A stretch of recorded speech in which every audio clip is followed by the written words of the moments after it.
नमस्कार दोस्तों, स्वागत है आपके अपने YouTube चैनल संस्कृत अड्डा पर। दोस्तों, इस वीडियो में हम करेंगे काव्य शास्त्र से संबंधित महत्वपूर्ण प्रश्नों को जो आपके आगे आने वाले एग्जाम के लिए महत्वपूर्ण होंगे। और दोस्तों, ये जो क्वेश्चन है इनमें से पहले भी एग्ज़ाम में पूछे गए हैं और इनकी आगे भी संभावना रहेगी, क्योंकि एग्ज़ाम में इस तरह के जो क्वेश्चन हैं जरूर पूछे जाते हैं। और दोस्तों, अगर आपने हमारी पहले वाली वीडियो नहीं देखी है तो उसे आप ऊपर कोने में आई बटन पर क्लिक करके देख सकते हैं। और इस वीडियो की जो PDF है आप हमारे टेलीग्राम ग्रुप से भी प्राप्त कर सकते हैं। उसका जो लिंक है आपको नीचे डिस्क्रिप्शन में मिल जाएगा, या जो हमारे चैनल की प्लेलिस्ट है वहाँ पर अभी तक के जितनी भी वीडियो सभी को आप देख सकते हैं। और दोस्तों, अगर आपने अभी तक हमारे चैनल को सब्सक्राइब नहीं किया तो सब्सक्राइब कर ले, साथ में जो बेल वाला आइकॉन है उसे जरूर दबाएं, जिससे जो आपको हमारे आने वाली जो वीडियो है उसकी नोटिफिकेशन मिलती रहेगी। तो दोस्तों, वीडियो शुरू करते हैं। हमारा फर्स्ट क्वेश्चन है, आचार्य वामन है अलंकार इति शब्दस्य का अर्थ है उक्तवान। यहाँ पर जो आचार्य है वामन, इनके अनुसार अलंकार जो शब्द दिया गया है इसका अर्थ यहाँ पर क्या लिया गया है। यहाँ पर जो हमारा राइट आंसर है ये ऑप्शन ए रहेगा, सौंदर्यम अलंकार है। तो सौंदर्य जो अलंकार के रूप में यहाँ माना गया है आचार्य वामन के द्वारा। तो ये क्या कहते हैं कि काव्यम ग्राह्यम अलंकारात सौंदर्यम अलंकार हैं, अर्थात अलंकार के द्वारा ही काव्य ग्राह्य होता है तथा सौंदर्य ही अलंकार है। यह कहकर अलंकारों का इनके द्वारा परिचय दिया गया है। नेक्स्ट क्वेश्चन आएगा, प्रथम अवस्थायां भाम है वामन अनुसार अलंकारा नाम संख्या भवती। तो यहाँ पर जो पहली जो अवस्था है इसमें भामा और वामन के अनुसार अलंकारों की जो संख्या है ये कितनी बताई गई है, 51, 52, 54 या 55।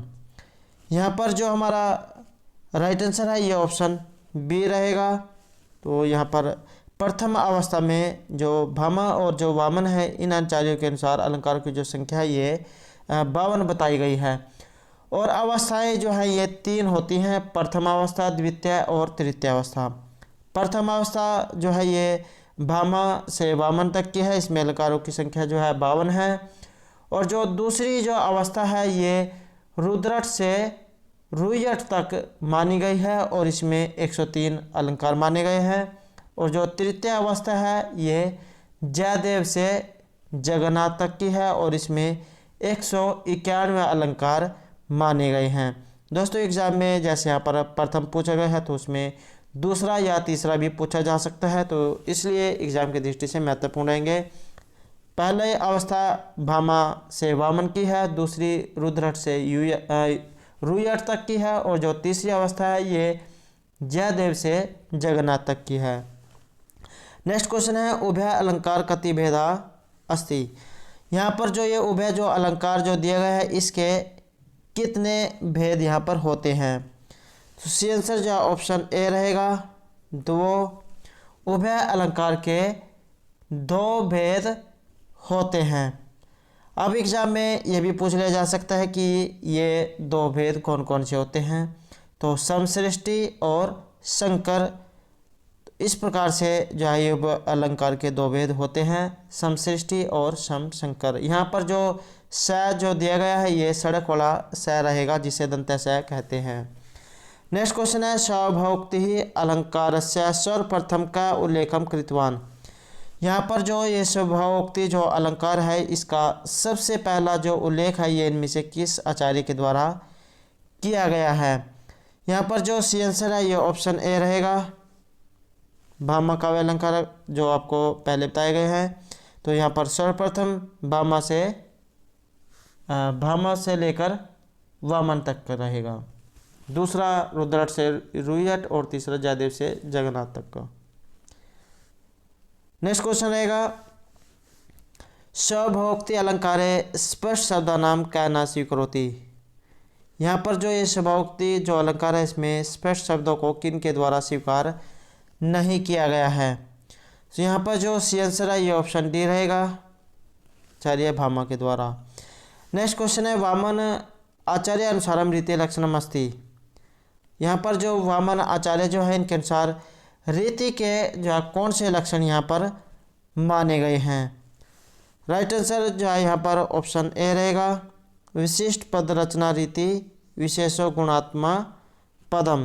तो इस इस प्रकार से जो वामन आचार्य है उनके यहाँ पर रीति का लक्षण माना गया है। और वामन जो आचार्य है इन्होंने अपने जो ग्रंथ है काव्य अलंकार सूत्र, दोस्तों एग्जाम में ये भी पूछ लिया जा सकता है कि वामन के जो आचार्य वामन है इनके द्वारा रचित ग्रंथ कौन सा है। तो इनके द्वारा जो रचित ग्रंथ है ये काव्य अलंकार सूत्र रहेगा। और इसमें रीति को इतना अधिक महत्व दिया गया है कि उसे स्पष्ट शब्दों में काव्य की आत्मा घोषित किया गया है। रीतिरात्मा काव्यस्य। रीति के जो लक्षण है इस पर प्रकाश डालते हुए वामन लिखते हैं कि विशिष्ट पद रचना रीति विशेषो गुणात्मा पदम। विशिष्ट पद रचना को उन्होंने रीति स्वीकार किया है और विशेष पद रचना क्या है इसके विषय में गुणों को ही विशेष महत्व बताया है। इस प्रकार जो है काव्य का आधार रीति और रीतिक आधार वामन गुणों को मानते हैं। अगला क्वेश्चन रहेगा वामन अनुसार रीते कति भेदा संति। यहाँ पर जो वामन जो आचार्य है उनके अनुसार रीति के यहाँ पर कितने भेद हैं। तो इनके अनुसार 3 भेद माने गए हैं। तो यहाँ पर जो वामन आचार्य है इनके अनुसार 3 भेद माने गए हैं। अब जो ये 3 भेद जो है यहाँ पर कौन कौन से हैं, वैदर्भी रीति, गौड़ी रीति और पंचाली रीति। और दोस्तों ये जो क्वेश्चन है वेरी वेरी इंपॉर्टेंट रहेगा। एग्जाम में जो है रीति के बारे में पूछ लिया जा सकता है कि आचार्य वामन की कौन सी रीति के ये आचार्य हैं। तो इस प्रकार भी एग्जाम में क्वेश्चन पूछा जा सकता है। तो इनके अनुसार 3 रीतियाँ मानी गई हैं, वैदर्भी, गौड़ी और पंचाली। नेक्स्ट क्वेश्चन रहेगा रीति तृतीय महत्वपूर्ण अंक है।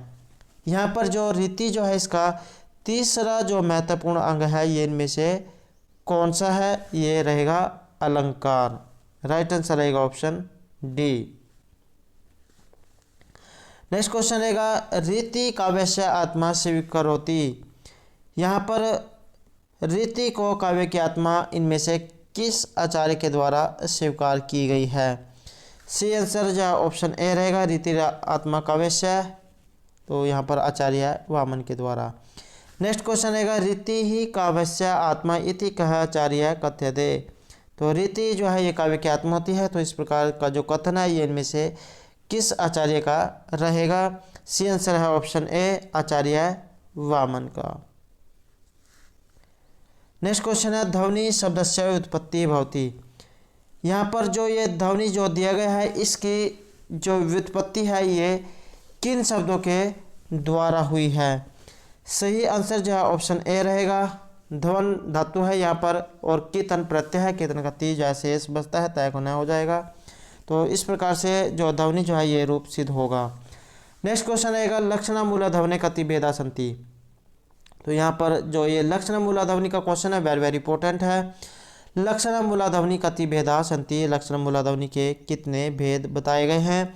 सही आंसर रहेगा ऑप्शन सी चतवार है। तो इसके 4 जो है यहाँ पर जो भेद है ये बताए गए हैं। 4 भेद ये कौन कौन से होते हैं, जैसे मुख्यार्थवाद, मुख्यार्थ के साथ लक्ष्यार्थ का संबंध, रूढ़ि और प्रयोजन। और एग्जाम में जो है ये भी क्वेश्चन पूछा जाता है कि जो लक्षण किसे कहते हैं या जो अभिधा शक्ति है किसे कहते हैं। तो इसके बारे में भी पूछ लिया जा सकता है।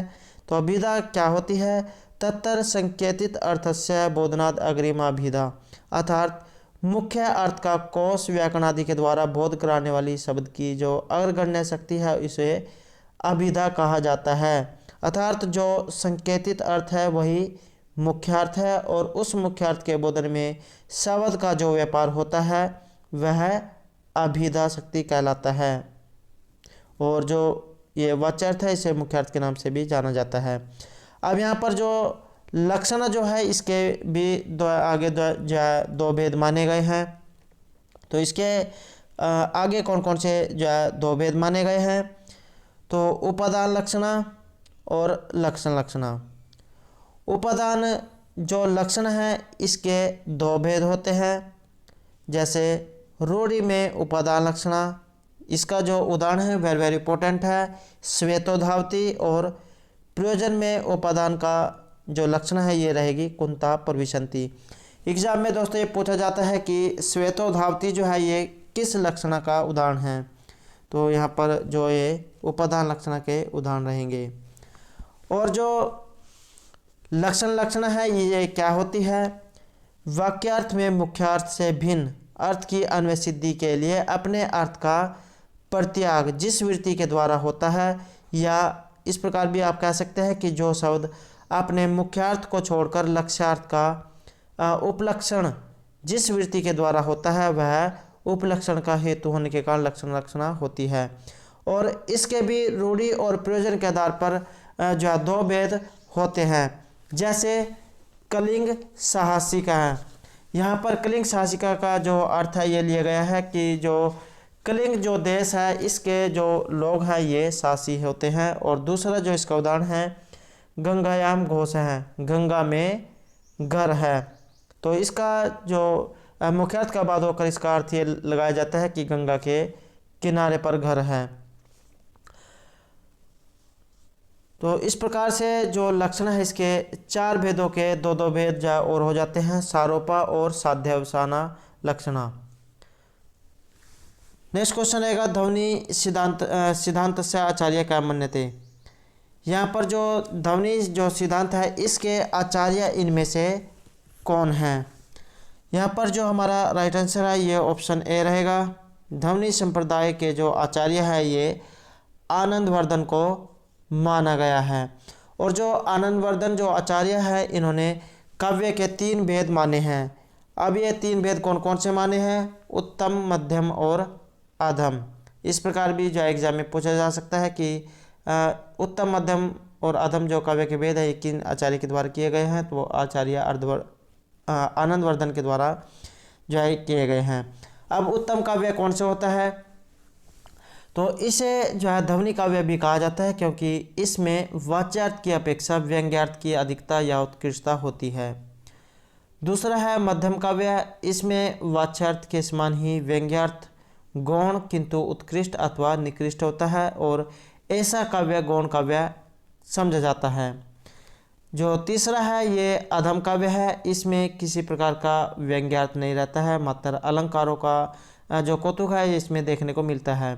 अतः इसलिए जो आनंदवर्धन जो आचार्य है ये ऐसे काव्य को काव्य नहीं मानते हैं, वे इस प्रकार के काव्य को नकला या काव्यानुभूति कहते हैं। नेक्स्ट क्वेश्चन है आनंदवर्धनस्य ध्वनि कस्य काव्य रूपम मन्यते। यहाँ पर जो आनंदवर्धन जो आचार्य है इनके अनुसार ध्वनि काव्य किस रूप में यहाँ पर माना गया है? यहाँ पर जो सी आंसर है ये ऑप्शन ए रहेगा। तो यहाँ पर आत्मा को जय काव्य के रूप में मानते हैं, ध्वनिरात्मक काव्य से। नेक्स्ट क्वेश्चन है मम्मट ध्वनि काव्य से कति भेदा मन्यते। मम्मट आचार्य जो है ये ध्वनि काव्य के कितने भेदों को मानते हैं? सही आंसर जो ऑप्शन ए रहेगा। मम्मट आचार्य 81 जो है यहाँ पर ध्वनि काव्य के भेदों को मानते हैं। नेक्स्ट क्वेश्चन है वक्रोक्ति शब्द से निर्माणम भवति। वेरी इंपॉर्टेंट है। वक्रोक्ति शब्द का जो निर्माण है ये इनमें से कौन सा होता है? राइट आंसर ऑप्शन ए रहेगा, वक्र उक्ति। अब जो ये वक्र उक्ति जो होती है ये क्या होती है? तो ये जाने अब इसके बारे में। तो वक्रोक्ति जो शब्द है ये वक्र और उक्ति 2 शब्दों से मिलकर बना है। वक्र का अर्थ होता है टेढ़ा, जिसे बांगा कह देते हैं, बेईमान या जो उल्टा चलता है उसे भी कह देते हैं। तो उक्ति का जो अर्थ होता है कहना, या जो असामान्य, विचित्र और टेढ़ेपन की उक्ति को वक्रोक्ति कहते हैं। यह अर्थ सीधे साधे अर्थ में हुआ है। हिंदी में बंका जो शब्द है इसका अर्थ बहादुर, वीर, छेला और सुंदर भी होता है। अतः वक्रोक्ति जो है इसको सुंदर, चमत्कृत अथवा रमणीय उक्ति भी कहा जाता है। और इसके जो प्रवर्तक जो है आचार्य, ये आचार्य कुंतक को माना जाता है। और आचार्य कुंतक ने अपने जो ग्रंथ है वक्रोक्ति जीवितम में काव्य के प्राण तत्वों का उल्लेख इस प्रकार से किया है, जैसे वक्रोक्ति काव्य जीवितम। दोस्तों एग्जाम में जो आचार्य कुंतक जो है इनके काव्य लक्षण भी जरूर पूछ लिया जा सकता है कि इनके जो लक्षण है ये काव्य कौन सा है। तो वक्रोक्ति काव्य जीवितम जो है इनका ये काव्य लक्षण रहेगा। और दोस्तों अगर आपने जो है ये इनके जितने भी जो प्रसिद्ध जो आचार्य हैं आचार्य मम्मट, विश्वनाथ भामा। तो इस प्रकार से अगर इनके आपने काव्य लक्षण नहीं देखे हैं तो उसे आप हमारे चैनल की जो प्लेलिस्ट है वहाँ पर जाकर देख सकते हैं। इससे संबंधित जितने भी महत्वपूर्ण जो है ये उदाहरण बनते हैं, काव्य लक्षण बनते हैं, ये सभी जो है हमारे द्वारा कराए गए हैं। तो आप जो है ऊपर कोने में आई बटन पर क्लिक करके देख सकते हैं या जो चैनल की जो प्लेलिस्ट है वहाँ पर जाकर देख सकते हैं। इनसे जो है एग्जाम में एक क्वेश्चन जरूर पूछा जाता है और वेरी वेरी इंपॉर्टेंट जो है रहेगा। तो यहाँ पर जो ये वक्रोक्ति काव्य जीवितम जो है इसका जो लक्षण रहेंगे और संपूर्ण जो विवेचना है उसकी प्रतिभा संपन्नता का ये प्रमाण है, क्योंकि उनके प्रवर्ती आचार्यों ने उन्हें नहीं स्वीकारा और आगे विकसित नहीं हो सकी। तो यहाँ पर जो महत्वपूर्ण यही रह जाता है कि जो वक्रोक्ति जो है इसके आचार्य कौन है, ये आचार्य कुंतक है और इनका ग्रंथ रहेगा वक्रोक्ति जीवितम। नेक्स्ट क्वेश्चन है कह आचार्य वक्रोक्ति षष्ठ भेदा मन्यते। यहाँ पर जो वक्रोक्ति के जो 6 भेद जो है ये इनमें से किस आचार्य के द्वारा स्वीकार किए गए हैं? तो सी आंसर जो है ऑप्शन ए ही रहेगा। आचार्य कुंतक ने जो है वक्रोक्ति के जो 6 भेद है इनको स्वीकार किया है। अब एग्जाम में जो ये 6 भेद जो है इनके बारे में पूछा जा सकता है कि ये जो 6 भेद हैं ये कौन कौन से होते हैं। तो जैसे वर्ण विन्यास वक्रता, पद पूर्वार्ध वक्रता, प्रत्यय वक्रता, वाक्य वक्रता, प्रकरण वक्रता और प्रबंध वक्रता। तो इस प्रकार से जो है ये 6 कहे गए हैं।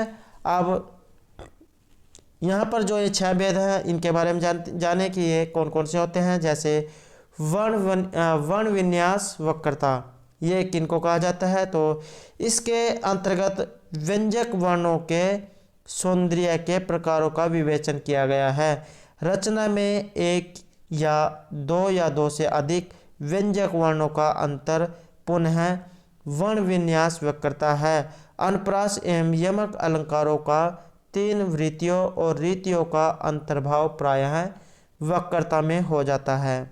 ये तो हो गई वर्ण विन्यास वक्रता। दूसरी है पद पूर्वार्ध वक्रता।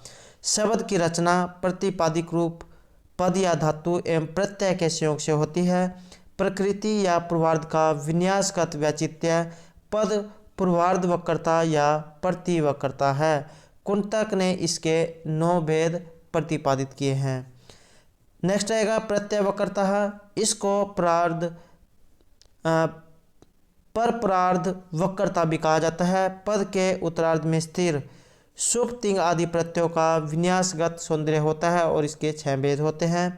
वाक्य वक्रता, पद समूह या वाक्य विन्यास के सौंदर्य का नाम वाक्य वक्रता है और वस्तु वक्रता भी इसको कहा गया है। कुंतक ने इसके 2 रूप माने हैं, सहज एवं आहार्य। नेक्स्ट है प्रकरण वक्रता। प्रबंध के एक देश को प्रकरण कहा जाता है। प्रकरणों के परस्पर संयोग से प्रबंध की उत्कृष्टता होती है। प्रकरण में यह वक्रता 9 प्रकार से लाई जाती है। और 6ठे नंबर पे है प्रबंध वक्रता। तो संपूर्ण प्रबंध की दृष्टि से कथानकीय विन्यासगत सौंदर्य को प्रबंध वक्रता कहा जाता है और कुंतक ने इसके 6 भेदों का वर्णन किया है। अब यहाँ पर जो ये प्रबंध वक्रता जो है इसके 6 भेद कौन कौन से होते हैं? जैसे मूल रस परिवर्तन वक्रता, कथा विच्छेद वक्रता, नामकरण वक्रता, रमापन वक्रता, अनुसांगिक फल वक्रता और तुल्य कथा वक्रता। तो इस प्रकार से जो है ये यहाँ पर जो कुंतक आचार्य जो है इन्होंने वक्रोक्ति के 6 भेद बताए हैं। अगला क्वेश्चन है नाट्यशास्त्र से रचिता क्या है? ये जो नाट्यशास्त्र जो है इसके रचिता इनमें से कौन है? सी आंसर रहेगा ऑप्शन ए। आचार्य भरत मुनि जो है ये नाट्यशास्त्र के रचिता हैं और वेरी वेरी इंपॉर्टेंट क्वेश्चन है, क्योंकि एग्जाम में जो है पूछ लिया जाता है कि नाट्यशास्त्र के रचिता कौन है। तो आचार्य भरत मुनि, या इस प्रकार भी पूछा जा सकता है कि आचार्य भरत मुनि के द्वारा रचित जो ग्रंथ जो है कौन सा है, तो ये नाट्यशास्त्र रहेगा। एग्जाम में क्वेश्चन को किसी भी तरीके से पूछा जा सकता है। नेक्स्ट क्वेश्चन है कह आचार्य औचित्य से सिद्धांत स्थापना कृतवान। तो इनमें से किस आचार्य के द्वारा औचित्य जो सिद्धांत है इसकी स्थापना की गई है? सही आंसर जो है ऑप्शन ए रहेगा। आचार्य जो क्षेमेंद्र हैं इनके द्वारा यहाँ पर औचित्य जो सिद्धांत है इसकी स्थापना की गई है। अब जो यहाँ पर जो आचार्य जो है इनके अनुसार औचित्य के 27 वेद जो है बताए गए हैं। तो यहाँ पर जो क्षेमेंद्र जो आचार्य हैं इन्होंने 27 जो वेद है ये बताए हैं। ये कौन कौन से हैं, जैसे पद, प्रबंध, अलंकार, क्रिया, लिंग, विशेषण, निपात, देश, व्रत, सत्व, स्वभाव, प्रतिभा, विचार, आशीष, काव्य, गुण, रस, कारक, वचन, उपसर्ग, काल, कुल, तत्व, अभिप्राय, सार संग्रह, अवस्था और नाम। तो इस प्रकार से जो है यहाँ पर ये आचार्य क्षेमेंद्र के द्वारा औचित्य सिद्धांत के जो है यहाँ पर 27 वेद बताए गए हैं। नेक्स्ट क्वेश्चन है क्षेमेंद्र काव्यस्य आत्मा रूपम प्रतिपादित करोति। क्षेमेंद्र जो आचार्य है ये काव्य की आत्मा रूप यहाँ पर किसको दिखाते हैं। राइट आंसर जो ऑप्शन ए रहेगा। औचित्य संप्रदाय के इनका प्रवर्तक माना जाता है, तो ये औचित्य को इनके प्रतिपादित बताते हैं। नेक्स्ट क्वेश्चन है भोज राजस्य समय का है। यहाँ पर जो भोज जो राजा है राजा जो है इनका समय इनमें से कौन सा है, कौन सी शताब्दी के आसपास जो इनका समय यहाँ पर माना जाता है। राइट आंसर ऑप्शन ए रहेगा, एकादश शताब्द्याम। नेक्स्ट है रीति च औचित्य संबंधस्य प्रतिपादनम आचार्य आनंदवर्धन कस्मिन् ग्रंथे अस्ति। रीति और जो औचित्य का संबंध से प्रतिपादन, संबंध का जो प्रतिपादन है आचार्य आनंदवर्धन के द्वारा इनमें से किस ग्रंथ में किया गया है, तो इनका रहेगा ध्वन्यालोक में। Right answer option B. Next question है पाश्चात्य काव्य चिंतनस्य श्री गणेशम करोति। पाश्चात्य जो यहाँ पर काव्य चिंतन का श्री गणेश इनमें से किन के द्वारा किया गया है। राइट आंसर जो है यहाँ पर ऑप्शन ए रहेगा, यूनानियों के द्वारा यहाँ पर पाश्चात्य काव्य चिंतन का श्री गणेश किया गया है। नेक्स्ट क्वेश्चन जो है यहाँ पर प्लेटो च अरस्तु विरचित का रचना प्राप्त है। प्लेटो और जो अरस्तु जो आचार्य हैं इनके द्वारा कौन सी रचना हमें प्राप्त होती है, तो इनके द्वारा जो रचना है ये रहेगी काव्य शास्त्र स्वरूपम। राइट आंसर रहेगा ऑप्शन बी, प्लेटो व अरस्तु द्वारा विरचित रचना है काव्य शास्त्र स्वरूपम। नेक्स्ट क्वेश्चन है यूनानस्य सर्वप्रथम महाकवि का है। यहाँ पर यूनान के सबसे पहले महाकवि इनमें से कौन से हैं, वेरी वेरी इंपॉर्टेंट है। यूनानियों के सर्वप्रथम महाकवि इनमें से कौन हैं, ये रहेंगे आचार्य Homer. Right answer option A. Next है होमर विरचित कति महाकाव्य अस्ति, वेरी वेरी इंपॉर्टेंट रहेगा ये भी। यहाँ पर जो होमर जो विरचित महाकाव्य है ये इनमें से कितने हैं, तो इनके द्वारा जो रचित महाकाव्य हैं ये 2 हैं, अर्थात 2 रहेंगे। अब जो ये 2 काव्य हैं ये भी एग्जाम में पूछ लिया जा सकता है कि ये 2 काव्य कौन कौन से हैं। एक तो है एक इलियड और दूसरा है ओडिसी। नेक्स्ट रहेगा महाकवि होमर कृत महाकाव्यम किम। यहाँ पर जो महाकवि होमर जो है इनके द्वारा जो रचित महाकाव्य है ये कौन से हैं। राइट आंसर रहेगा ऑप्शन बी, एक इलियड और ओडिसी। नेक्स्ट रहेगा होमरस्य समय का मन्यते। यहाँ पर होमर का जो समय है ये इनमें से कितना माना जाता है। राइट आंसर रहेगा ऑप्शन बी, 9वीं शताब्दी जो है इनका समय यहाँ पर माना गया है। नेक्स्ट रहेगा लांजनस्य समय मन्यते। आचार्य जो ये हुए हैं लांजनस, इनका समय यहाँ पर कितना रहेगा। इनका जो समय है ये ईसा तृतीय माना गया है। नेक्स्ट है यूनानस्य अंतिमस्य काव्य शास्त्री का है। यूनानियों के जो अंतिम काव्य शास्त्री है ये इनमें से कौन हैं, तो यहाँ पर अंतिम जो पूछा गया है तो अंतिम रहेंगे Longinus. Right answer option C. Next question रहेगा कथा वस्तु महाकाव्यस्य महत्व किम अस्ति। यहाँ पर जो एक कथा वस्तु जो महाकाव्य है इसका महत्व इनमें से कौन सा है, ये रहेगा आत्मा। राइट आंसर रहेगा ऑप्शन सी। नेक्स्ट क्वेश्चन है का नाटक मनुष्यानाम भावनाम परिष्कारम करोति। यहाँ पर कौन सा नाटक है जो मनुष्य की भावनाओं का परिष्कार करता है, तो ये रहेगा विषादंत, राइट आंसर रहेगा ऑप्शन ए। नेक्स्ट क्वेश्चन है अरस्तु विरचित दो पुस्तका नाम नामानी अस्ति।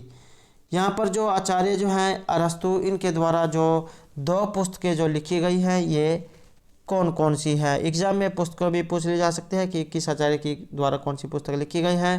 तो इनके द्वारा जो पुस्तक लिखी गई है ये रहेंगी पोएटिक्स और ओडिसी। नेक्स्ट क्वेश्चन है भारतीय काव्यशास्त्रस्य प्रारंभः मन्यते।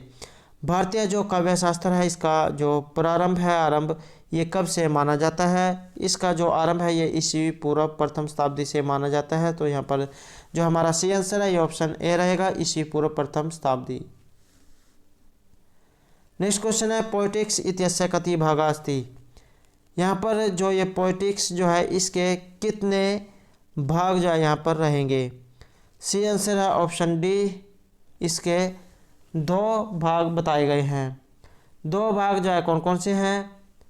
पहले में नाटक या ट्रेजेडी है और जो दूसरा है इसमें सुकांत नाटक है तथा और अन्य भेदों पर भी इसमें विचार हुआ है। नेक्स्ट क्वेश्चन है चिकित्सा शास्त्र से जनकः का अस्ति। तो यहाँ पर जो चिकित्सा शास्त्र के जनक इनमें से किन्हें माना गया है। तो अरस्तु को चिकित्सा शास्त्र के जनक माना गया है, वेरी वेरी इंपॉर्टेंट है। चिकित्सा शास्त्र के जनक कौन है, ये रहेंगे अरस्तु। नेक्स्ट क्वेश्चन है पिंडारस से समकालीन कैवर्ते। यहाँ पर जो आचार्य है पिंडारस, इनके समकालीन इनमें से किन्हें माना जाता है। तो ये रहेंगे गॉर्जियस, सी आंसर रहेगा ऑप्शन डी। नेक्स्ट है यूरोप से सर्वोत्कृष्ट महाकवि का मन्यते। यहाँ पर यूरोप का जो सबसे प्रसिद्ध महाकवि है जो है इनमें से किन्हें माना जाता है, ये माना जाता है होमर को, राइट आंसर रहेगा ऑप्शन ए। नेक्स्ट क्वेश्चन है हिस्ट्री ऑफ एथिक्स इत्यस्य लेखका अस्ति।